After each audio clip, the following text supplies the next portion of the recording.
Los invitamos a que compartan con nosotros lo que es la 11ª edición del Salón de Automóviles y Motos en Berazategui, en el Centro Cultural Roberto de Vicenzo. Unidades que realmente se van a asombrar por el estado y por las versiones ya casi desconocidas. Que lo disfruten.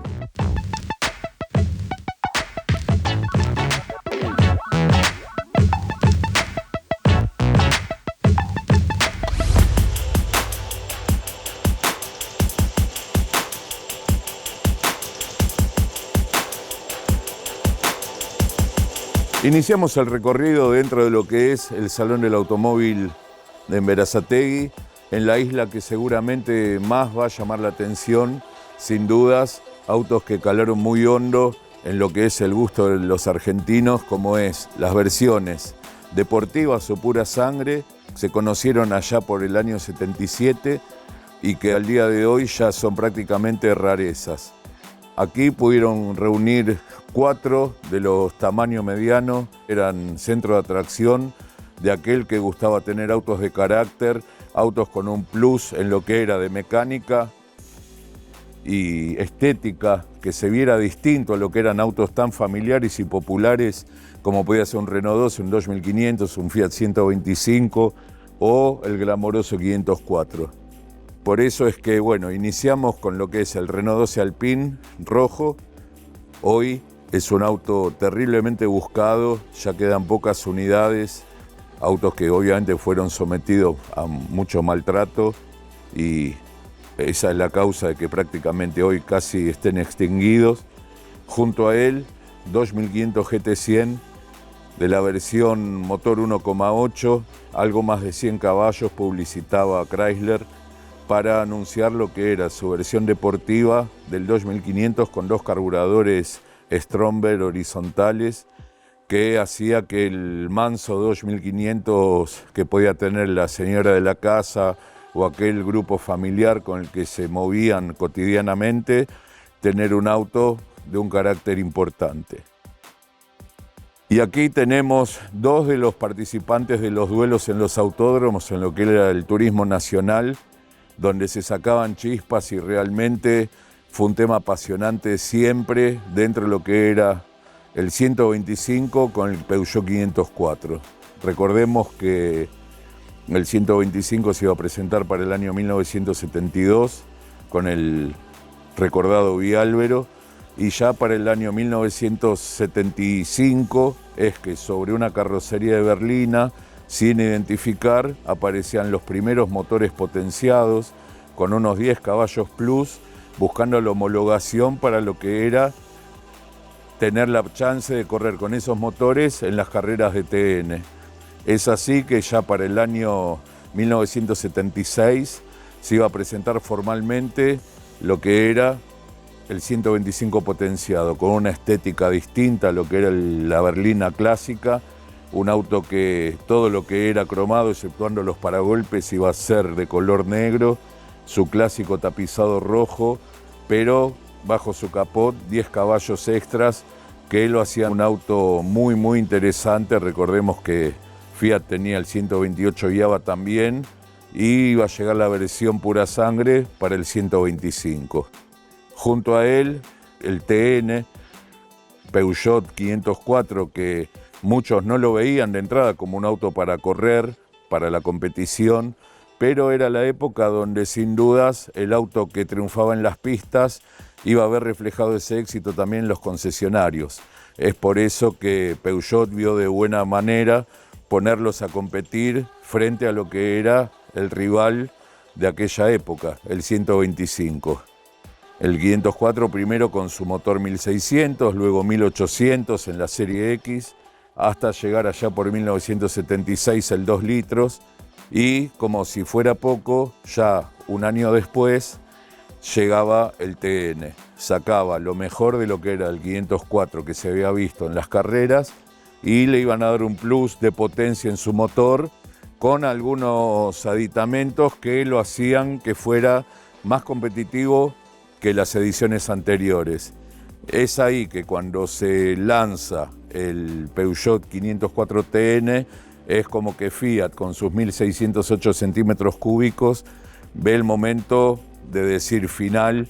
para nosotros en el hecho de las competiciones de manera oficial. Estábamos hablando de un motor 2 litros en el Peugeot con algún tipo de preparación frente a lo que era el Fiat 125, que si bien tenía sus 2 árboles de levas, pero había 400 centímetros cúbicos de diferencia y Fiat no tenía previsto elevar la cilindrada de los biálveros. Es por eso que se daba por finalizada lo que era la historia de Fiat Escudería dentro de las carreras de TN, iba a quedar en manos de particulares. Sobre el final de este pasillo vemos lo que fue la idea del concesionario Grandío y López. Así como el Torino había tenido su versión Comahue de la mano de Lutteral, concesionario de los grandes de la línea Ica Renault, es que General Motors también iba a tener su versión, digamos, fuera de serie de lo que era la popular Coupé Chevy. Es así como Grandío y López vio la manera de darle una vuelta de tuerca a lo que era la deportiva Coupé Chevy y plasmar lo que fue el Chevron en distintas ediciones. Desde allá de 1972 iba a empezar con distintas características el auto, con su frontal, su parte posterior, su interior. Nosotros le hicimos un informe a un Chevron del año 1973, que lo pueden ver si quieren refrescar lo que fue el informe de ese auto. Y frente a nosotros tenemos lo que fue la última versión de Chevron, un Super Oro. Era el que tenía todos los avances que se podían poner en el auto, desde frenos a discos traseros, una preparación en el motor superior, el interior con 8 relojes de agujas, podía tener levantavidrios, podía tener todo tipo de elementos que lo distanciaran de lo que era la popular Coupé Chevy. De hecho, en el atril figura como 1979. Fueron autos que se vendieron un año después de que se retirara General Motors para un público muy especial. En el caso del Chevron, era un auto extremadamente costoso, iba destinado a aquel que amaba la deportividad, que amaba tener un auto distinto a todo. En un momento, sabemos, de economías cerradas, que no había ingreso al país de vehículos de otras latitudes, y los concesionarios con más espalda eran los que podían darse estos gustos de armar versiones diferentes. Recordemos que Grandío y López también fue el encargado en desarrollar la Rural Opel K180, así como Lutteral hizo la Rural Torino. Grandío y López, si se quiere, la contracara, pero en la línea General Motors, en desarrollar vehículos que no ofrecía lo que era la marca. Vemos una Honda Prelude, un auto realmente muy llamativo, de la época gloriosa, sin dudas, de lo que es la industria de estas marcas. Ya después todo se fue variando. Estamos hablando de una Prelude 1996, unos 182 caballos de potencia, con una línea bien nipona. Sin dudas hoy se transformó en un clásico. Junto al Honda volvemos a los nacionales con mayor reputación, como es la Coupé Ford Taunus SP5. También, no hace mucho, nosotros le hicimos el informe en una color azul espacial, y en este caso una de color rojo. Es adorada dentro de los seguidores del Taunus, versión de despedida de lo que era la línea Taunus Coupé. Llegaba el Ford Sierra y Ford decidió despedirla con una versión de caja de 5 velocidades, con una estética modificada, con algunos ítems exclusivos de la versión, y que por lo reducido el número de unidades comercializadas se fue transformando también en un clásico. Hacia mi izquierda, un auto también terriblemente difícil de encontrar, como es un Renault 18 GTX2 edición limitada. Recordemos que a partir del año 1986 se iba a ofrecer lo que era esta edición dentro de lo que era el sedán y la break de la línea Renault 18, 500 unidades que eran para el público más selecto de lo que era la línea Renault. Recordemos que para aquellos años era el auto, lo mejor que tenía Renault en Argentina para ofrecer, era el Renault 18, 500 unidades para aquel purista que deseaba tener un auto numerado y distinto a lo que era el coche de producción normal. Este auto venía con el interior de la Coupé Fuego, el motor con un par de caballos más, después la combinación de colores que lo hacían terriblemente reconocible, a un costo realmente alto y que era, como dijimos, en el caso de una Break, para aquella familia numerosa, pero que no quería privarse de tener un auto con aire deportivo y con performance que estuvieran casi a la altura de lo que era la Coupé Fuego. Bueno, llegamos al mítico Renault Clio Williams, el auto que no puede faltar en ninguna colección de categoría, si bien fueron pocas unidades las que entraron allá por el 1995, el auto con el paso de los años fue ganando lo que es ímpetu dentro de lo que es el mundo de los autos hot hatch, como se les decía por aquel tiempo. También, al irse extinguiendo, las unidades que sobrevivieron se transformaron en autos terriblemente deseados, muy bien cotizados. Quizás hoy no tenga la mejor performance, pero es suficiente como para hablar de un auto que en su momento fue único. Un motor de 2 litros, el recordado F7R, en su planta impulsora, unos 150 caballos para un auto de menos de 1000 kilos, con nada más ni nada menos con la leyenda de Williams en sus laterales, como para hablar de una Renault terriblemente exitosa junto a una marca como Williams que en Fórmula 1 descollaba por aquellos años. Sus llantas doradas fue la única combinación con la que se presentó. Al día de hoy es un auto que donde aparece uno en venta, desaparecen rápidamente. Seguimos en lo que es Renault con su versión Renault 18 en su también edición limitada, como les mostramos recién, del GTX2, en este caso un GTX modelo 1984, la serie anterior. Este auto, al presentarse, sin dudas llamó muchísimo la atención, ya que las versiones de edición limitada era algo que no se veía mucho en Argentina. Las fábricas no solían generar este tipo de productos. Renault con el 18, en el caso del GTX, empezó a hablar de 500 unidades. En el caso de las primeras 50 unidades, también con techo de apertura basculante. Es decir, ofrecer lo que era quizás muy normal en Europa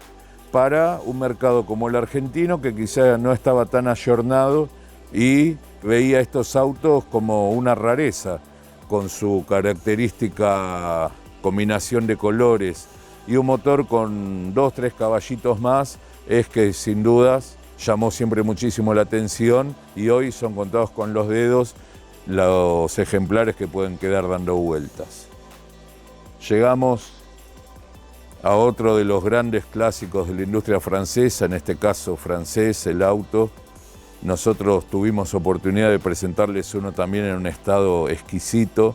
como es el Peugeot 405 MI16. Un auto que sorprendía realmente su estética, lo logrado que era, su performance, su potencia. Acá creo que el balance era óptimo. Era un auto con un carácter súper agresivo, con su color que creo yo mejor le pegaba, como el rojo Vallelunga, y la posibilidad de tener cuero o pana en su interior, pero un auto que pasaba los 200 kilómetros por hora fácilmente, con sus 158 caballos, que hacía que el auto tuviera un desempeño realmente óptimo, tanto en curvas como en caminos rectos. Sus llantas de diseño exclusivo también en 15 pulgadas. Es presa de lo que es la mirada de los coleccionistas más afamados. Llegamos a la isla de los colosos americanos en Argentina. Pueden pasar los años y más se los quiere, más se los valora. Pueden ver atrás mío las 4 versiones de los modelos inolvidables en Argentina, como es la Coupé Dodge GTX, en este caso modelo 1976, con su V8 en sus entrañas, característico techo vinílico, un auto que sin dudas tenía ese balance de glamour y deportividad. Recordemos que por debajo de la GTX estaba la RT, pero GTX apuntaba a aquel tipo de usuarios que valoraba mucho lo que era tener mucha potencia abajo del capot, nada menos que un V8, la posibilidad de tener aire acondicionado en la década del 70, que no era algo muy visto, y las características de diseño de la GTX que la hacían única. Un muscle car autóctono, sin dudas no tuvo otro rival, ya que una coupé hardtop sin parantes, con este tipo de diseño, con un V8 adentro, apuntaba a un público especial y que no tenía un competidor directo. Ya a su lado podemos ver la querida coupé Chevy, en este caso 1974, le han quitado las franjas, otro de los coches muy queridos en nuestro país, la posibilidad de tener una coupé Chevy con sus característicos colores y combinaciones. Recordemos que de la mano de Jorge Ferreira Basso, Pedro García, que eran los encargados de irle ayornando su estética, y en el caso de la primer línea SS, con su vinílico muy del estilo de la GTX, no pegó tanto. Es ahí cuando Ferreira Basso ve el momento de darle un golpe de tuerca a lo que era la estética de la coupé Chevy, y con su motor 250 característico. Recordemos que General Motors en la Argentina nunca ofreció un motor más grande que lo que era el 6 cilindros de 250 pulgadas cúbicas, y dentro de todo se ganó un lugar realmente importante dentro de lo que eran los autos con carácter deportivo. A su lado, la mítica Coupé Torino 380W, un auto presentado allá por noviembre de 1966, que iba por lo más alto y exquisito de lo que era el mercado de autos en Argentina, con las posibilidades de tener 4 puertas y coupé, y en el caso de las coupé con un carburador o con 3 carburadores. Iba a incluir dentro de lo que era su producción los materiales más nobles, más caros, como su tablero en raíz de nogal, su volante de madera con sus rayos de acero inoxidable, aluminio, cuero microperforado, cuero natural, con su motor Tornado, con sus 3 Weber, que también inauguraba lo que era la posibilidad de tener autos con carburadores múltiples, que solo había sido visto, pero con caja de 3 cambios, en el caso de Chrysler con su Valiant 3 y Valiant 4, con 2 carburadores Holley de una boca. En este caso eran 3 carburadores Weber de doble boca, de apertura simultánea, de 45 milímetros de apertura por garganta, en un principio con unos 176 caballos de potencia, que si bien la 380W en algún medio gráfico hablaba de unos 200 kilómetros por hora, no eran 200, pero rápidamente con la evolución del modelo, ya con la GS de la línea de tablero avión, ya estaba en el orden casi de los 196 kilómetros por hora y peleaba a la par con lo que era GTX en potencia. Recordemos que GTX arrancaba con 212 caballos, iba a terminar en 230, lo que era Chevy con el 250 Plus con unos 170 caballos, el Torino 380W con unos 176 HP en su primer versión, luego pasaría a 200, luego pasaría a 210, y lo que iba a hablar de esa batalla sin cuartel de lo que eran los autos deportivos, tratando de sacarle un poquito más de jugo a lo que eran sus motores. Y para finalizar, el pura sangre de Ford Falcon Sprint. Se iba a presentar allá para el año 1973. Para muchos lo veían como raro por el hecho de ser un 4 puertas deportivo frente a las posibilidades de las marcas competidoras con sus coupés. Ford no lo vio tan grave el hecho de tener su deportivo en un 4 puertas y en lugar de ofrecer un Falcon Coupé, se iba a ir para ofrecer lo que las otras marcas no ofrecían, como era una rural. Recordemos que para el año 67 Falcon iba a tener su versión rural, que las otras marcas no lo iban a ofrecer, y cuando llegó el momento del deportivo, Ford iba a ir sobre lo que era la línea del Falcon tradicional, con su trompa